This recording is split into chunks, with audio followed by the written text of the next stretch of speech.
Hey everybody, we're gonna give about a couple more minutes, just let some people join in here. Appreciate you all hanging out with us tonight, and we'll get started here about 2-3 minutes or so. In the meantime, for any of you guys that know Tersh, he is in the background, so please feel free to heckle him at any point. He can see your comments and your inappropriate jokes. While you guys are filling in here, if you guys wouldn't mind putting the city and state that you're from, so that way we can kind of see where everybody is tuning in from tonight, that would be awesome. Hey Andrew, appreciate you tuning in tonight. Hey Byron, we got Sarasota, Dover, Moorhead, North Carolina. How's the weather out there, guys? Grafton, West Virginia. So we got a lot of East Coasters so far. There we go. Hey, David. Matthew, how you doing, buddy? Dayton, Ohio. Very nice. Byron, you must not be in Vero Beach. I have a client that's in Vero Beach who is complaining that it was 45 degrees this morning. So you must not be in that area. It says it's chilly. Oh, great. Tersh has got controls and he is commenting as Relentless Digital. This is not going to go well.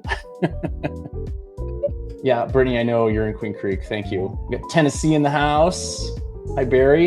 You Florida people like to complain as soon as it gets to like 50. Awesome. All right, well, I'm gonna go ahead and close the comments. I'm going to get started. Again, thank you for tuning in tonight. I know a lot of people, this is kind of a test to kind of see what the engagement looks like a little after hours here. Appreciate you guys jumping in and joining right after the Thanksgiving break, because sometimes I know things get kind of busy and crazy after that. So appreciate you all tuning in today. So we're going to talk a lot about your Google business profiles tonight. We're also going to touch SEO from your website. And then we're also going to talk about some data and metrics and things that are going to help your operations as you move into 2025 so you guys can all grow your business. So let's go over what you're going to learn. You're going to learn mistakes that are killing your Google business profile and making it so you don't rank very well. Why your website isn't bringing in leads, top local SEO ranking factors, including a study that you guys are going to be able to take a look at. I'll give you guys the link during the presentation, and then how to apply those changes to your business profile, how to turn reviews into your secret weapon, including some tips on automation and AI,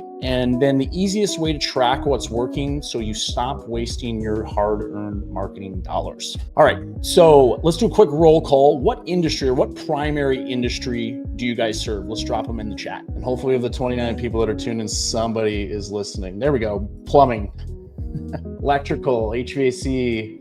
Matthew's the odd duck in this group. Health insurance. Awesome. We got a lot of HVAC people on here. Andrew's got all three trades. Tim's got all three. Awesome. There's going to be some good tips. I'm going to try to remember that. And the reason I asked, some of the Google business profile tactics I'm going to share is going to be a little different for you guys. Okay. Mechanical contracting and building diagnostics. Hey, Justin, detailing. Awesome. Cool, guys. All right, I'm not going to go over this too much, but I have been in your shoes. I have been pretty much every position except for owner on the HVAC contractor side. I've even had a stint as a territory sales manager. All the skills, all the things that I'm going to show you tonight are things that I've done while I was at the 3 HVAC companies I work for. So they are tried, true, and tested. And then, of course, some things that we've learned over the last few years since Relentless has been in business. Big philosophy of mine, and this is something I don't think is prevalent enough in the trades, is that once someone becomes your customer, keep them as a customer. And we'll go over into some tactics on that as well. We started Relentless Digital in 2020. Also, as I mentioned, Tersh is in the background here. We have the Service Business Mastery podcast. If you guys are on this presentation and have not checked that out, we have something like 450, 500 episodes. And we were the HVAC podcast of the year this last year. So check it out. There's a lot of really great stuff on that podcast. And a couple things just about myself. All right. So right away, we're going to jump in. Just so you guys know, this is going to be hard hitting. I'm not going to spend a ton of time explaining everything. If you have questions, dump them in the chat. We'll get to those at the very end. But the most important thing you need to know about local SEO from your website's perspective, and we're going to start with website first, is that your website is still important. It is not the most important. If you have a marketing company and they are not talking about your Google business profile first and foremost, I would look for a new one. This is where, according to a study, and I'll share the company that produces this study, about 82 to 85% of organic leads come through the Google business profile. So, but that being said, When it comes to conversion on page one, this is super important before we get into everything else to understand. About 48% of page one clicks go to the first 3 spots on Google Maps. So almost half of page one, and you guys all know what page one looks like. We got local service ads, PPC, maps, and then the 10 organic listings. About 48% go to maps.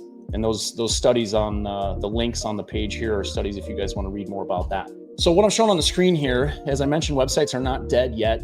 And this is data across our entire client set. I took this data screenshot about a year ago. You can see that people are clicking through to the website where it says website links. That's people clicking through to the website. And the phone calls are almost about 2/3. And that doesn't include people that actually dial in the number. But they're going to your website, but they're not converting there. And the reason is they're looking for reasons to trust you. So it's really important when they land on your website, you're focused on trust signals, reviews, why you're different, special offers, pictures of your team and your brand. Who am I doing business with? Very important to have that stuff front and center on your website. When it comes to page one of organic search, you guys are all familiar with what this looks like. And obviously this is changing with AI search, but there's not really enough information to really put too much of that in the presentation today. Local search has changed dramatically over the last couple of years. All of these where I'm highlighting, these are hyper local pages on your website. So what your website needs in order to potentially rank for these types of keywords is location pages. So every single city, town, and if you have big neighborhoods like we do here in Arizona, where there's 500 to 1,000 homes in a neighborhood, even neighborhood level pages are going to help you rank for those key terms. Most of the time, people do not type in the city anymore when they do a search. They either put the search in like I did in the search bar, or they type in near me, in my area, around me, things like that, because Google knows exactly where you're located. So these are very important things. If you don't have these on your website, this should be one of the first things that you are doing to make sure that you're telling Google where you do business and what you want to rank for. A couple more content related tips is most of the time, when somebody goes to Google Maps, that's the bottom 3% of people doing searches. Before the other 97% of leads get there, they're looking for information. Just like this. This is a webinar. I'm trying to give you guys information so you can make buying decisions or grow your business. It's the same thing that your homeowners are going through. There's a section on page one of Google Maps called People Also Ask. This is a fantastic way to get nuggets and tips from Google of what people are searching. If they're searching for that, when I type in AC installation, for example, if you look down here at where it says Jacobs heating and air conditioning for this search term, how much does it cost to install AC in my home? Outside of Home Depot and this local company that's here, that's one of the top ranked things here. Those are great content tips for you to have on your website. Those are things that we should be writing blogs about, making videos about.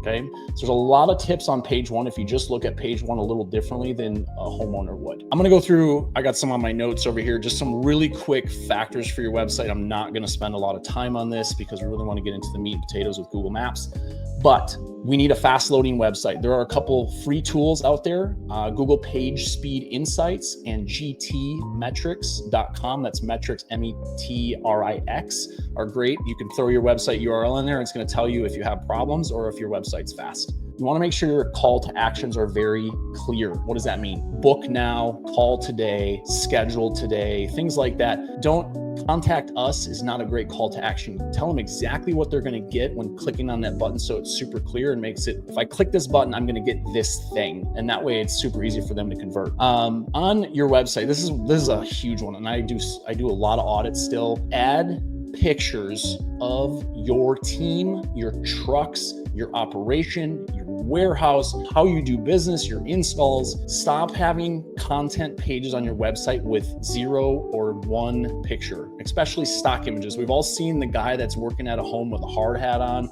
I think he works at about 10,000 different HVAC companies. Don't be that company. You're not differentiating yourself at all. Most CRMs and FSMs have picture taking capabilities. If you don't have one of those, or you can't take pictures with yours, get a software like Company Cam, and you can take pictures in the field and then reuse those for your marketing. We talked a little bit about social proof, reviews, awards, brands you work with, things that homeowners know. Like if you're a top on Nextdoor, if you've won that local neighborhood favorite, put that badge on your website. If you have top reviews on Home Advisor or something, put that on your website. Even if you don't care about those things, homeowners recognize them and it's important to them.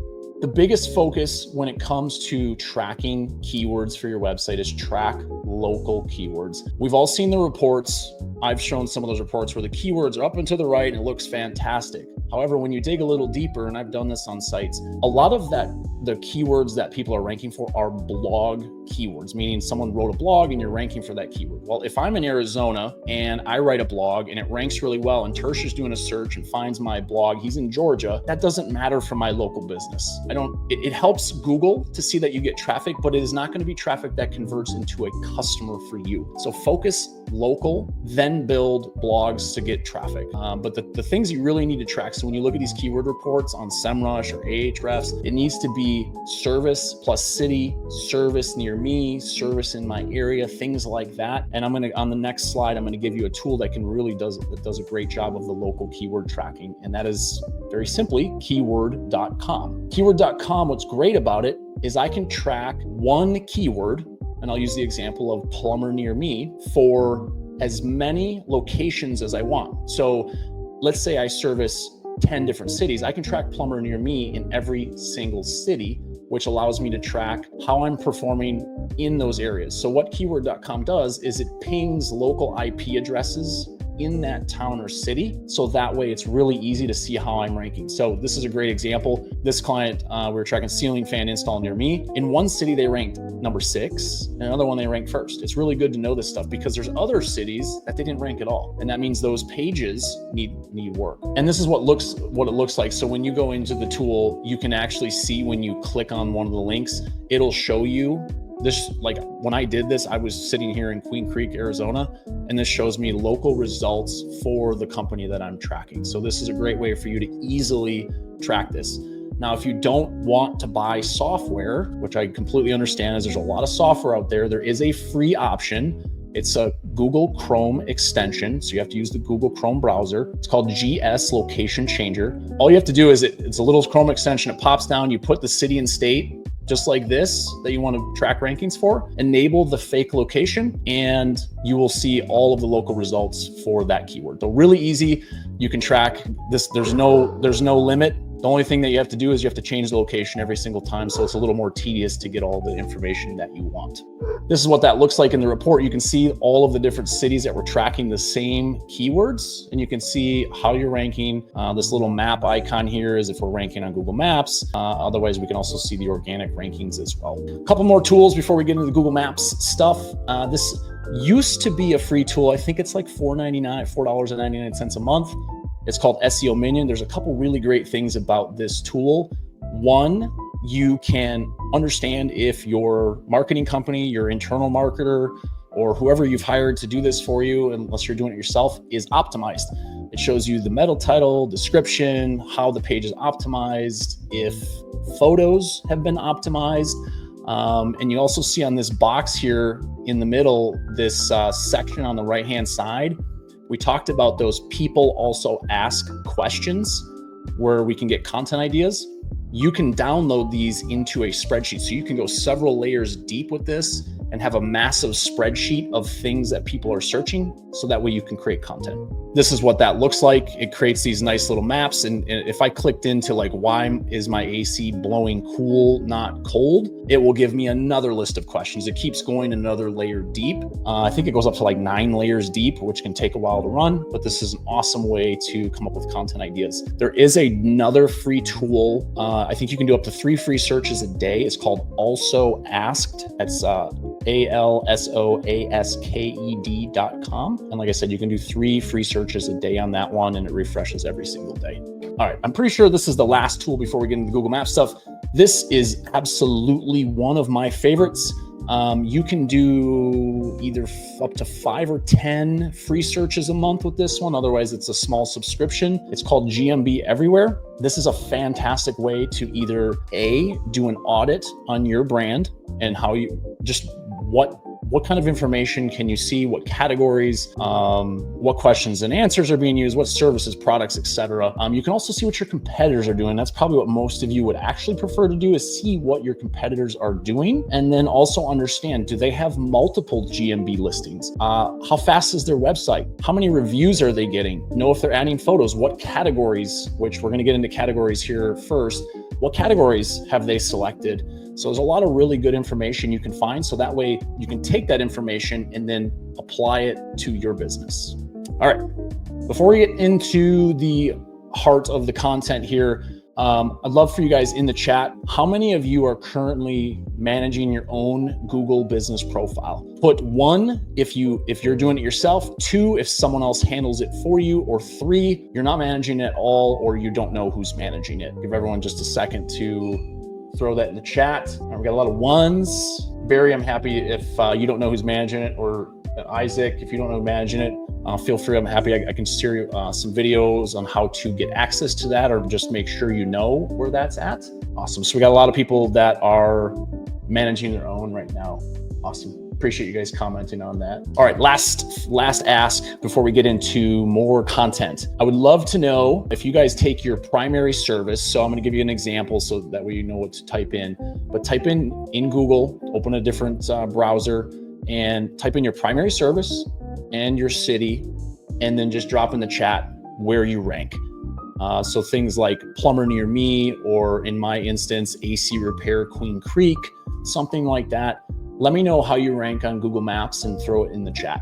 Give it about another 15 seconds or so, and then I will move on. Oh, Matthew, number 1, awesome. All right, Byron's number 4. You know, it helps me as well understand where you guys are at, how you guys rank, what kind of things we can help on. Travis, number 1, small town. John, number 2, awesome. David, number 1, that's awesome. James has got number 2 on LSA. What about James? What about your Google business profile? Are you showing up top 3 in that? Tim, I must be behind. I'm a 2, but the company is not doing it right. Okay. And so I think some of that depends. Like some of you guys may rank really well, and you may be in a really small town with not a lot of competition. So some of that can play a factor as well. Barry's number 6. Awesome. Appreciate you guys putting that and going through that exercise with me so I can kind of see where you guys are at. All right.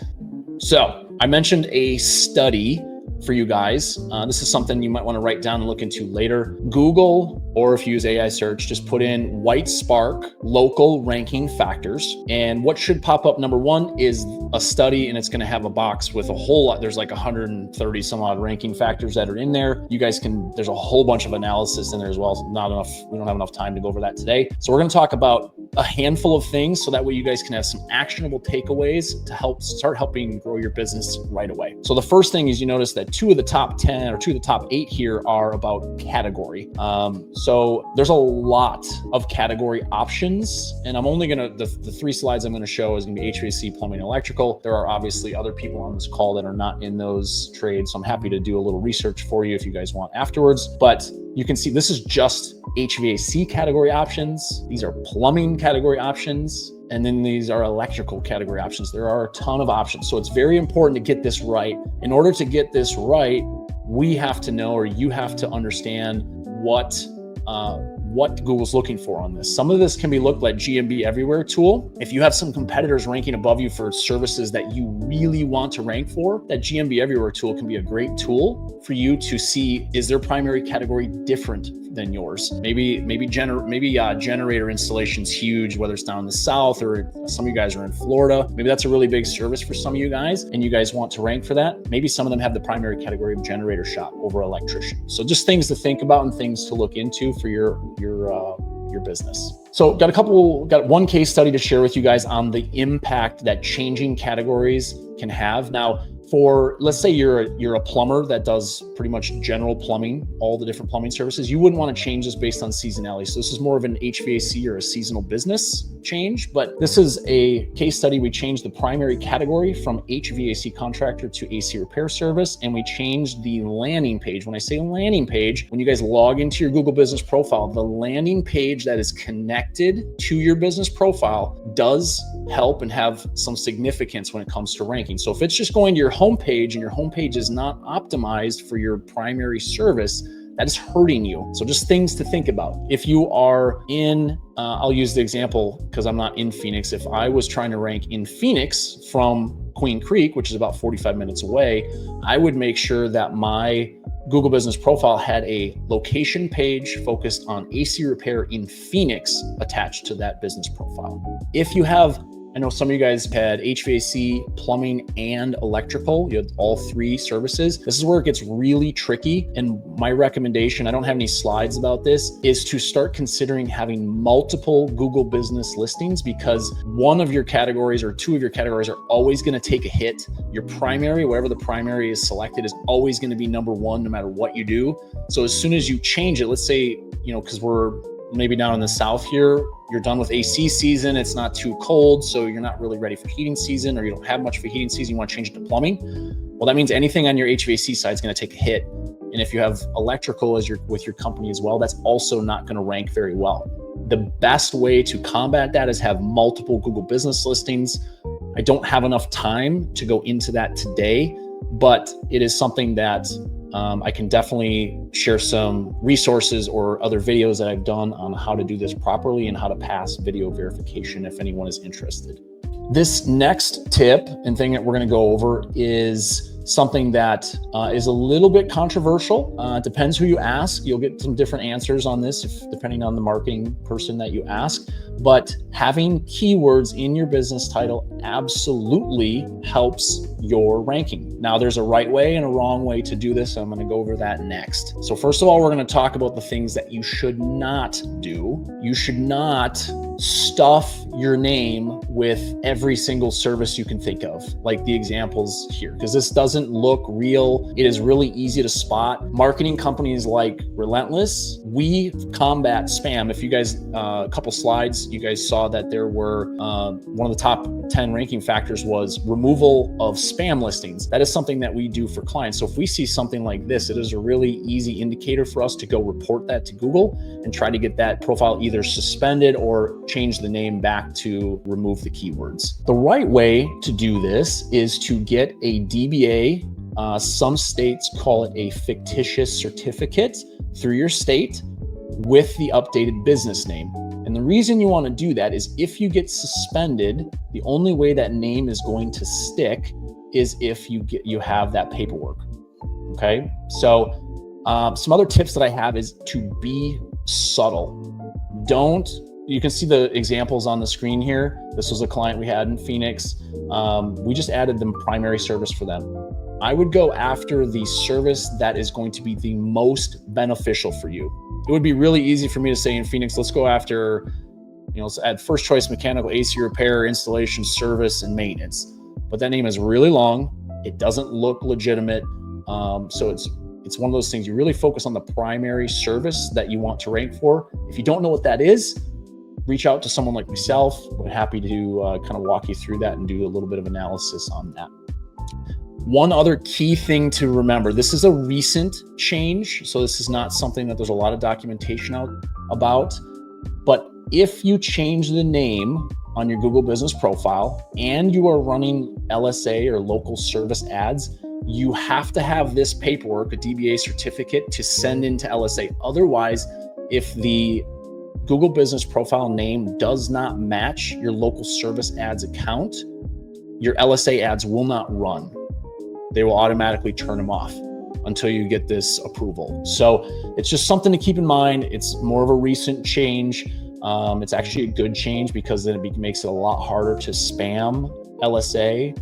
So it's just something to keep in mind. So always have that documentation on file. Here's a case study. This is actually the last HVAC company that I worked at before starting Relentless Digital. They were originally just an HVAC company. After I left, they added an electrician. And so we changed the name. We got a DBA. We changed the name and we added electric repair to the title. And you guys can kind of see what that change was. This literally happened within 8 days of making the change. So it's very, very, very powerful.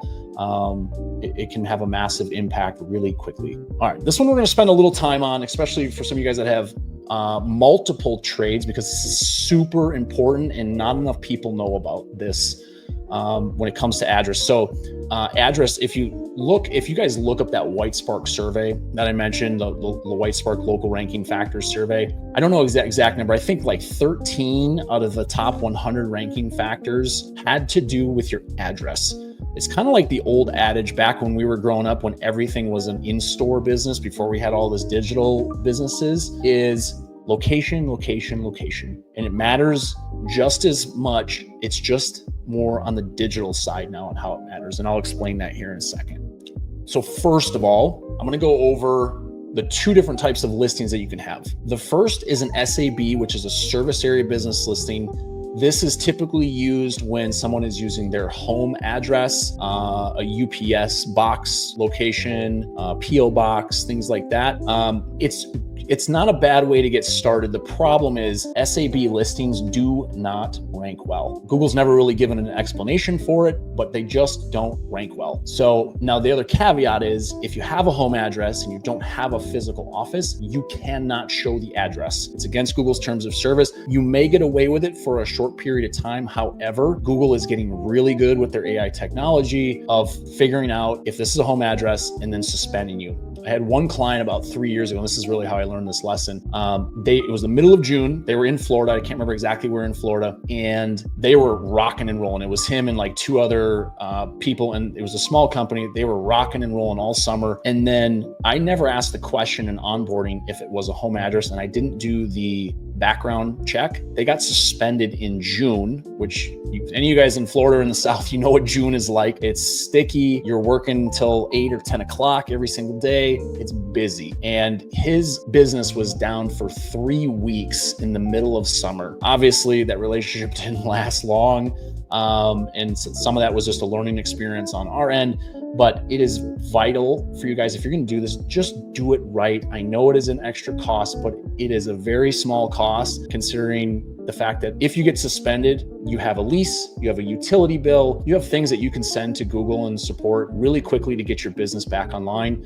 And you get the benefits of having ranking improvements like this. This was a plumbing company that they actually didn't start working with us until February, but I told them before we started working together that they had to get an office because they had 2 SAB listings, their house and one of their technicians' houses, which a lot of companies have done this. You can see that we literally got their location live. We did help them with that before the contract started. And you can see the ranking improvement in just 2 days. This is the only thing we did, was change their address to the office and get it live. And you can see a massive increase in ranking and everything else for one of their main key terms, which was plumber. So very important.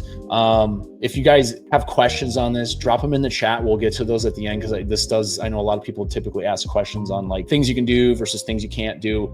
If you have multiple listings or thinking about multiple listings, I would highly recommend getting a small office space. When I say small office space, 150 square feet, 200 square feet, just a small enough room where you can get a sign on the door, put a desk in there, a computer, a chair, and make it look like somebody actually works in there. That is usually good enough to pass video verification. I would stay away from co-working spaces, shared working spaces.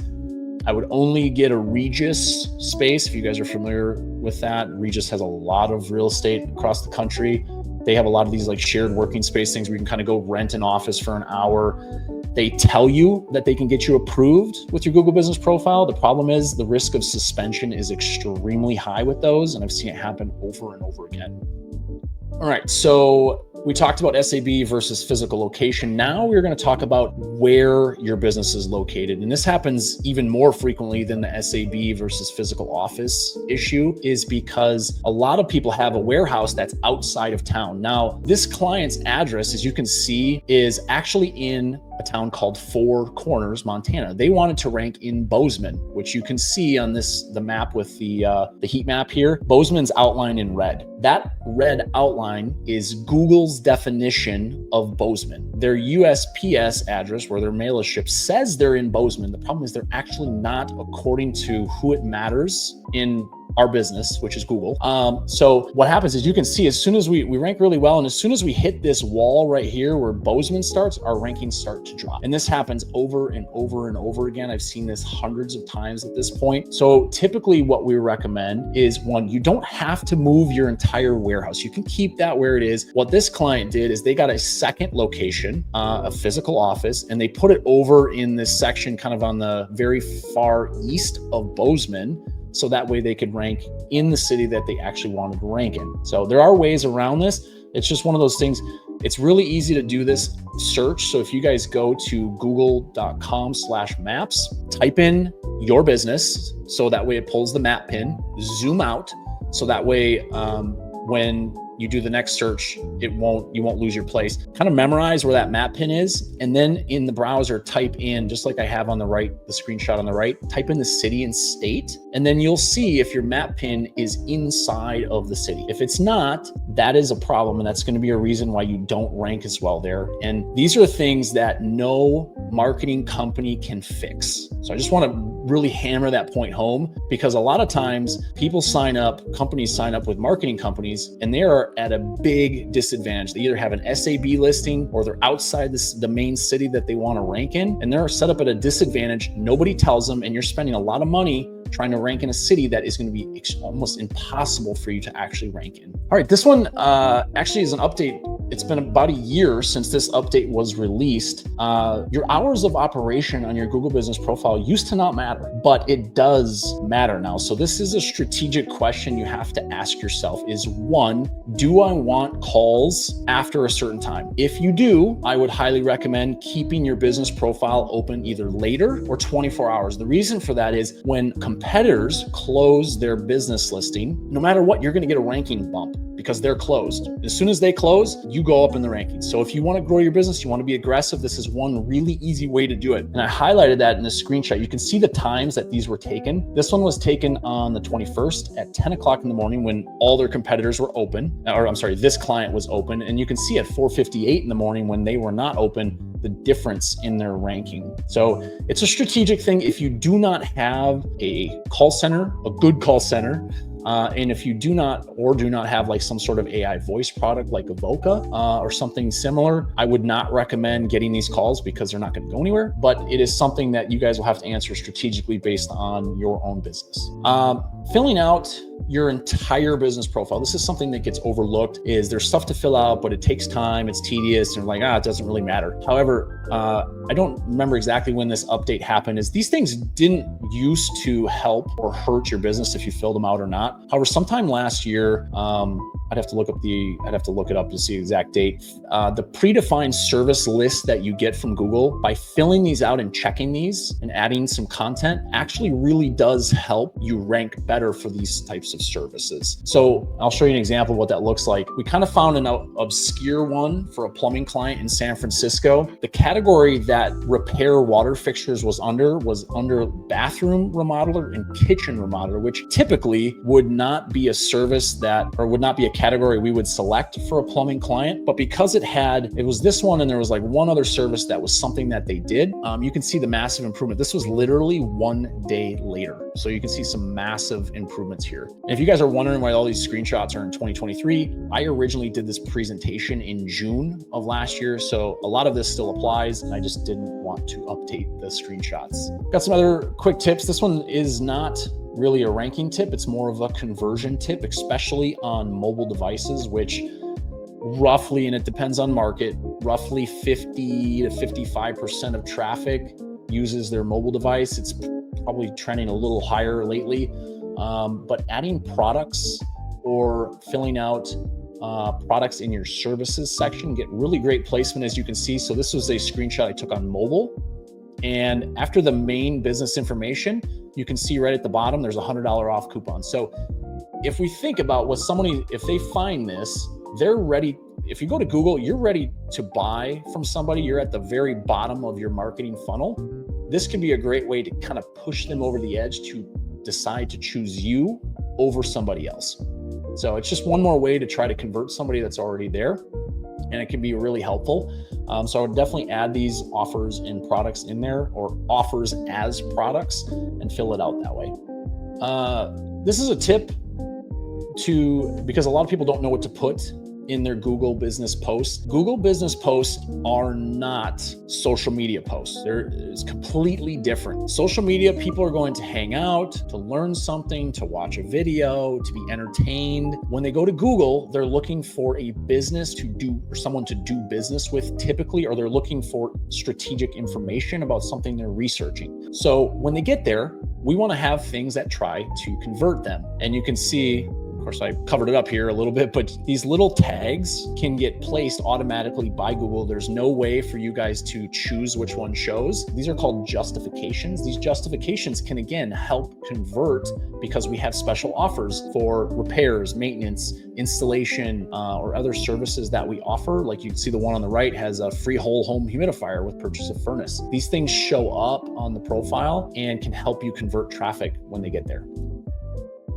Here's another example of a Google Business Profile post. I actually took this from somebody else. If they see your Google Business Profile post, these are used to convert traffic. So think of them as mini billboards designed to convert. Use special offers, use things that are going to get someone to click on your stuff and call you. Next, I want to talk about photos. This is the link that I put in the description here is Google's Cloud Vision. It's an AI tool. Just like anything with AI, it's gotten a lot better over the last couple of years since ChatGPT really put AI in the forefront. But the picture on the left was the unedited version of this picture. You can see it has a bookshelf. It's got a ton of just stuff. The label section, this is Google's AI telling us what they think is in the picture. You can see there's things like bag, luggage, room, shelving, shelf, wood, kitchen. Like they don't really know what's going on. All I did in the picture on the right was just condense it down to just the water heater. Now, Google still isn't really that good at understanding like what a water heater is, an AC, a furnace, but they do understand it's a fixture. There's gas, it's a cylinder, there's nickel, there's things that are related, household hardware. There's things related to the things that they know are contractor-like appliances. So having great pictures is super important. If you zoom way out and take pictures in the field and capture all of this extra stuff, it's not going to be helpful when you decide to post that stuff. So really editing these things, and these are super easy to edit, just either get Canva or some other, there's a lot of free editing tools, just condense it down and crop it to just the image you want to portray so Google can pick up on it. This can definitely help increase Google's knowledge of your business and what you want to rank for. Another, I mentioned putting these types of things on your website with your brand. Google can read all of this stuff. You can see they can read the words on the side of the truck. They can read stuff on your hat, your shirts. They can read the brand of air conditioner when you put a photo of an AC. They can read all this stuff. It's more information they know about your business. So taking high quality photos is super important.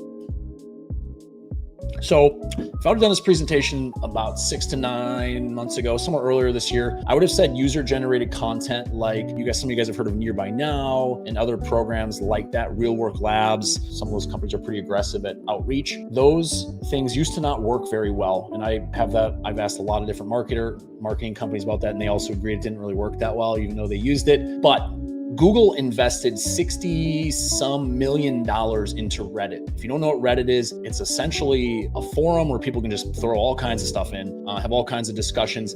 Google is trying to teach its AI what people say, how they talk, how they interact with one another. Ever since that investment, user-generated content has absolutely helped both website rankings, which I'll show you here in a minute, and Google Business Profile performance. So having something like this on your website, which we have one, it's called Bullseye Boost for clients of ours, it can absolutely help. What we do is we take job data from a customer's CRM, we run it through some AI prompts to get a very specific output. We geotag the photos, and then we publish it to both the website and Google Business Profile. So you can see we started doing this about, I don't know, like middle, second or third week of September. So you can kind of see the comparison dates here, and you can see several new keywords that are ranking very good, solid keywords for this company. And you can see a lot of these keywords have had positive movement as well. And then it also helps the Google Business Profile or Google Maps performance as well, as you can see here. Just a quick tip, if you guys don't know this, connect your social media accounts, because Google is starting to pull in, and this is part of a whole bunch of lawsuits and stuff they're undergoing, especially over in the UK. They're much more strict on what Google can and cannot do, but Google's starting to pull in social media posts from different social media outlets, and you can add all of your social media profiles directly to your business profile, which can also help increase visits to your Google business profile, visits to your social media accounts, followers, all of those sorts of things for your business, which is always a good thing. All right, one of the last big things I'm going to talk about before we get into a couple operational things, and then we'll open it up to questions, is reviews, because there's a lot of information. This is something that, as you guys are preparing your business for 2025, this needs to be a very high priority if it is not already for your business, and I'll show you why.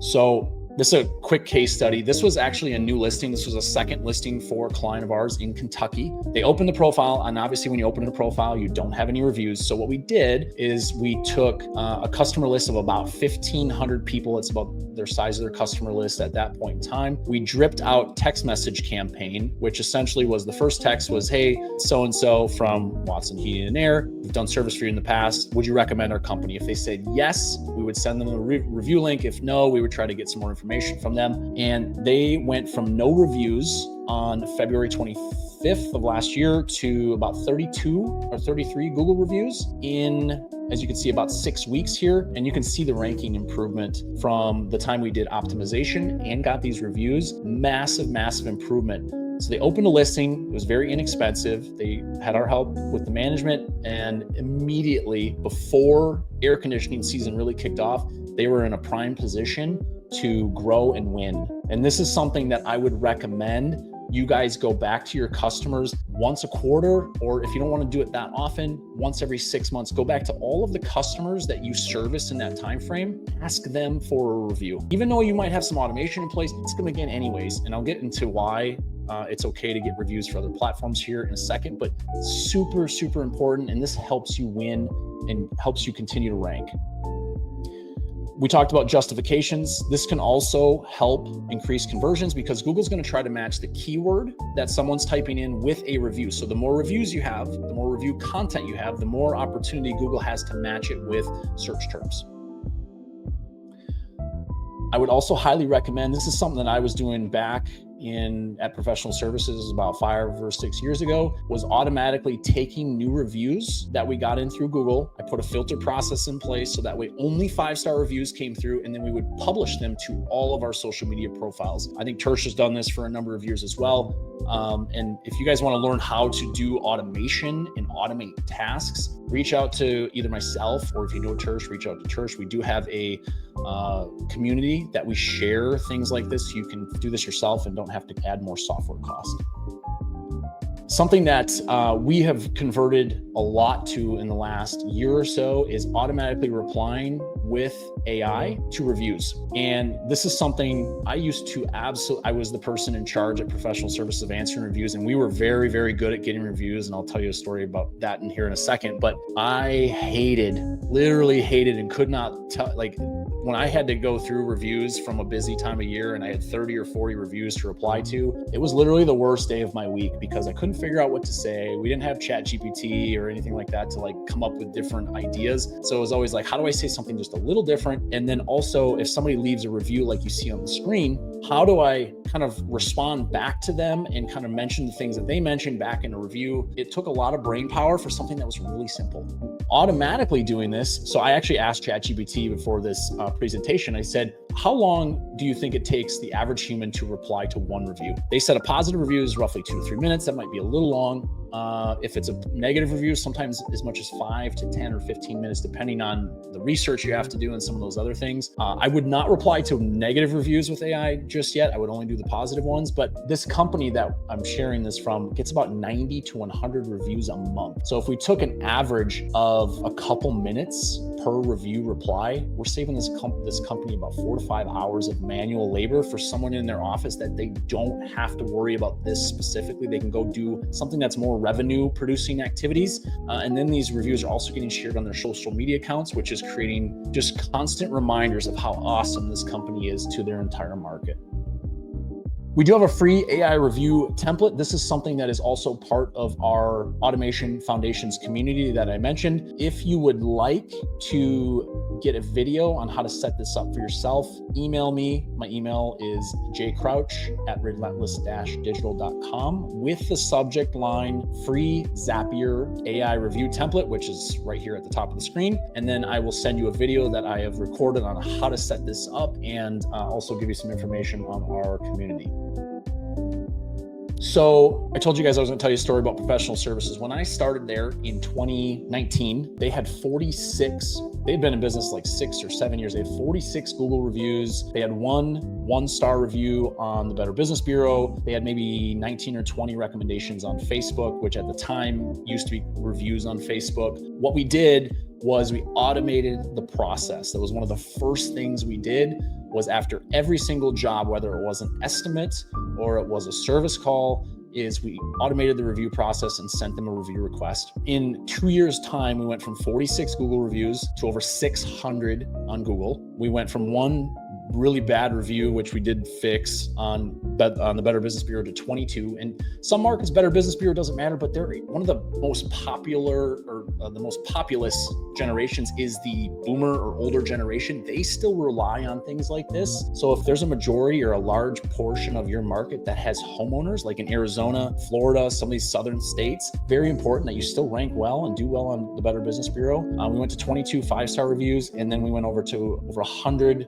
reviews on Facebook. And then I think we also got like up to 50 recommendations on Nextdoor, and we won the local neighborhood favorite award a couple years in a row as well. Pretty obvious, get reviews early, often, and just keep getting them. Don't stop. Ask while you're in the home performs the absolute best. The conversion rate is astronomically better if somebody verbally asks in home. Otherwise, get one of those like NFC chip cards where someone can just like tap their phone. That goes right to your Google link if you don't want to ask, or maybe put it on a badge that you can just have someone scan, or a QR code on a business card. Do something to ask in home. Train your team, have them practice. This is super important. Incentivize your team and congratulate them. You can also automate this. We automate certain things with our team through Slack. If you use Google Chats or Microsoft or something like that, you can automate that as well. But incentivize them either in dollars or praise, or have some sort of competition, because it literally is this important. Now, you cannot incentivize your customers to get reviews, but you can incentivize your team members. So just keep that in mind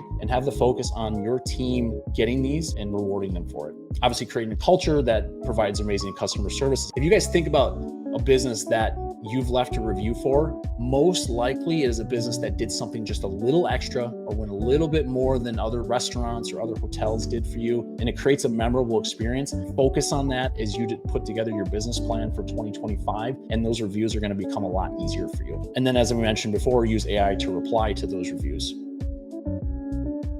All right, so I want to touch on a couple things because this is a question I get asked. We only got a couple more slides left, so I appreciate you guys hanging out with me through this as we go through this. Hopefully you guys are getting a lot of value from this webinar today. But do reviews on other platforms matter? So the screenshot on the left is Bing. Obviously, Bing is connected to ChatGPT now, and you can see Bing pulls Facebook reviews. So getting recommendations and reviews on Facebook can help you on Bing, which again, Microsoft has invested something like $8 billion into ChatGPT. So if there's a reason that you want to start doing something like this and focus and also ask for Facebook reviews. So like when you go back to all your customers that you maybe did service over the last quarter, if they've already left you a Google review and they say, oh, I already left one on Google, hey, would you mind leaving one on Facebook as well, and send them the link? And that's a way you can kind of double up and get more reviews on all these platforms. The screenshot on the right is Apple Maps. Apple, for better or worse, still uses Yelp. I know most of you guys probably don't love Yelp, but it still matters. So Amazon and Apple voice search devices, so Siri and Alexa, they use Yelp's listing for information. So I'm not telling you guys to go spend money with Yelp, but I'm telling you, if you do not have a listing on Yelp, go make one, because it is still important. And these platforms use that information to help you when it comes to the voice search. Apple Maps, I am hoping, makes a run as well. They're primed to do more, especially with Google's antitrust lawsuit, but they just quite haven't focused heavily enough on getting this. They already have their own rating system and everything else. And if you do not have a listing on Apple, you can go to Apple Business Connect and create a listing. So that way, if somebody searches on their iPhone, you can be found. If the antitrust lawsuit goes in a certain direction, it's likely that Google will not be the default maps platform on Apple. Right now, Google pays billions of, I don't know if it's billions or millions of dollars to Apple every single year to be the preferred platform on there, or the default platform. If that goes away, you're going to see a massive increase in people using Apple Maps for local search. So it would be good to get a listing on there and just make sure your Yelp profile is up to date. All right. Last couple tips to improve conversion and things I want to talk about, so that way you guys are ready for 2025 and can actually track and make data-driven enhancements in your business. So the average HVAC client we have books 52.4% of qualified leads. I know everyone, when you see the threads online, if you guys are in Facebook groups, they say, oh, I book 80% or 90% of my calls, or 95%. They're lying. They're not actually getting real data. Most of the data in CRMs today is not input correctly. Most of the time, it's not anyone that's trying to do it on purpose. It's just they don't know how all the data ties together, and it's causing problems. Like if you think you actually booked that, I promise you, our top performing clients, about 70%. When I say 70%, that's of qualified leads. So we're already filtering out solicitors, spam, and things like that. So that's 52.4% of qualified leads for HVAC. Plumbing is around 55.3. Electrical was a little higher, around 60% or so, but we don't have as many electrician clients, so we don't have quite as much data to pull from. So last tips, answer the phone. If you need a backup, either get an answering service and make sure, hold them accountable, or get an AI voice product like 𝐸𝐸. Analyze your call center performance. This is a huge one. There's a couple tools that you can do this with, Lace.ai or PhoneTap.ai. PhoneTap.ai is a program that 𝐪𝐮𝐢 and I have developed, and we are actually looking for beta testers. So if it's something you're interested in, message us separately and we'll get you set up with that. But it will help you understand exactly what's happening with your call center. You can coach your call center reps immediately, and then you can also recover leads that don't convert, which is probably one of the biggest use cases for this, because you guys spend a lot of money on marketing, or most companies spend a lot of money on marketing, and it is super important that you guys try to convert these leads. Have an auto missed call text back in place.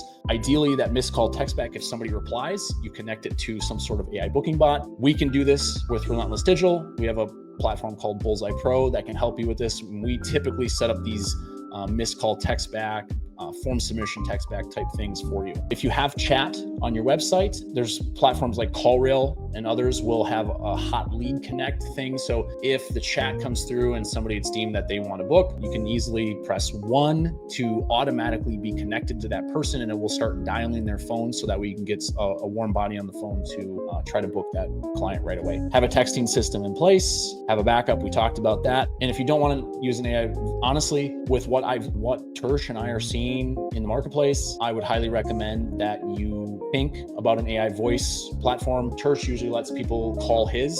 He uses 𝐸𝐸, and you can call his and talk to it and just kind of see how it performs for you. But I would highly recommend it. I have not run across a lot of answering services that do a great job for a very long period of time, because the way that business model is structured is when it's hot everywhere, or it's cold everywhere, or there's problems everywhere. And that means they don't have enough agents because they didn't plan properly. And that when you need them, someone's on hold for 4 minutes, or the phone just keeps ringing and ringing and ringing. Someone hangs up, they call the next business. So have a better system like an AI voice product that will help you answer every single phone call and always be consistent. And then obviously follow up with all leads. So tracking ROI is a really tricky thing. Everyone wants to be able to track, oh, lead came in from this, I got X in, Y out. It doesn't happen that way. The customer journey is really messy. We talked about some content stuff, and the bottom 3% that are ready to buy today. Those are really easy to track.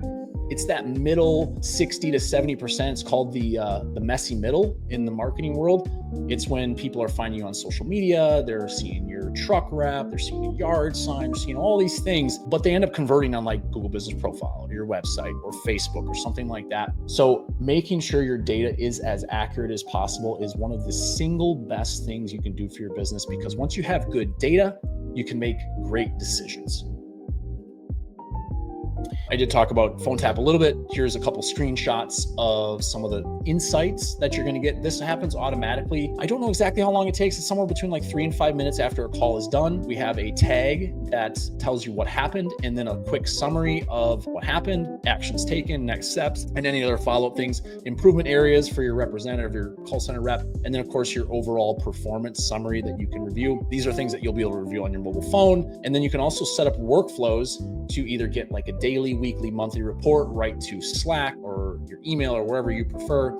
If there's a qualified lead not booked, you can send them a text message. You can create all sorts of automation from that.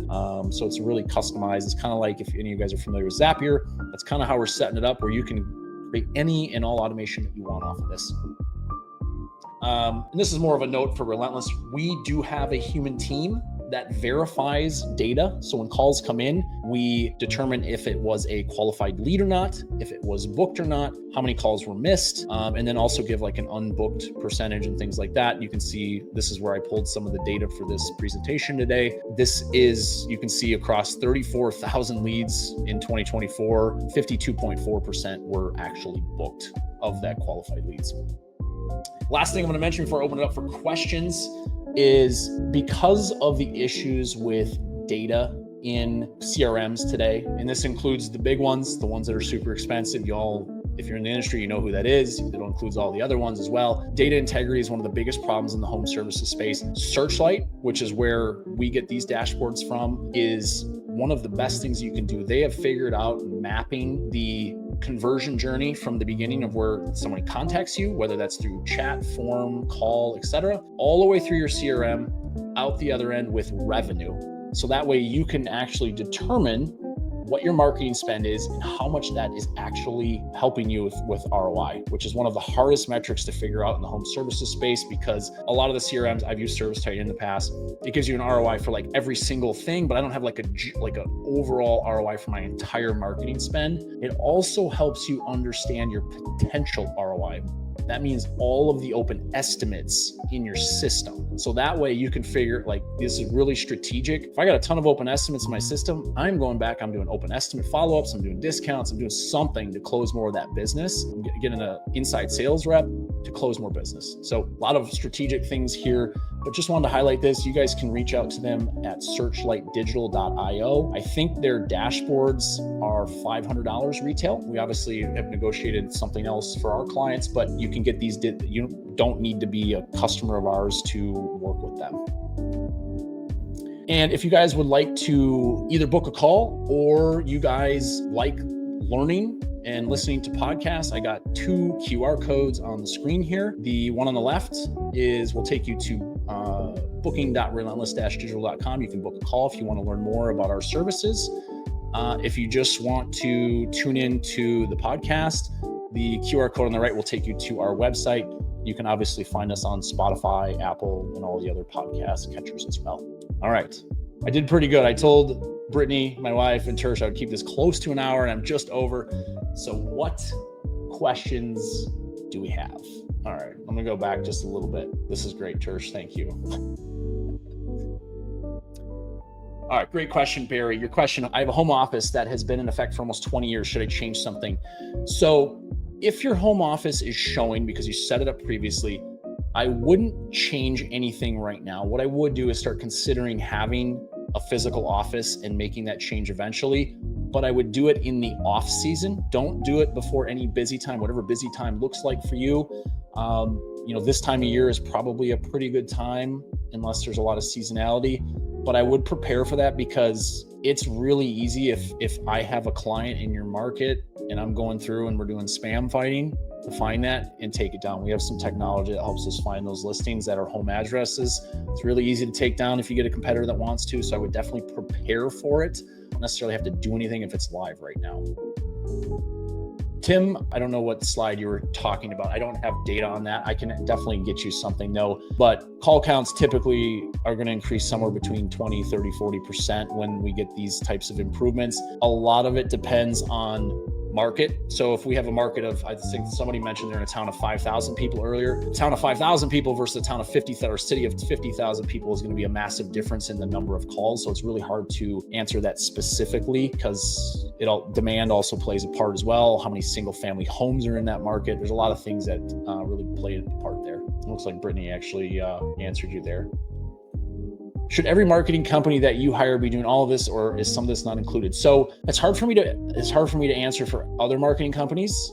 We do all of this stuff. That's comprehensive with our service. The things that we don't do and we need help with partners on are the reviews. Now we can help you automate the process with our tools, but asking in home, we can't do that for you, obviously. Getting photos from your team in the field. This is where getting with a marketing company or an internal marketer and making that a partnership is super crucial to succeed, because we have to do our work and you also have to do yours, and we have to work together to reach your common goals. And so that's something that I would make sure that you ask if you're doing any research on any marketing companies.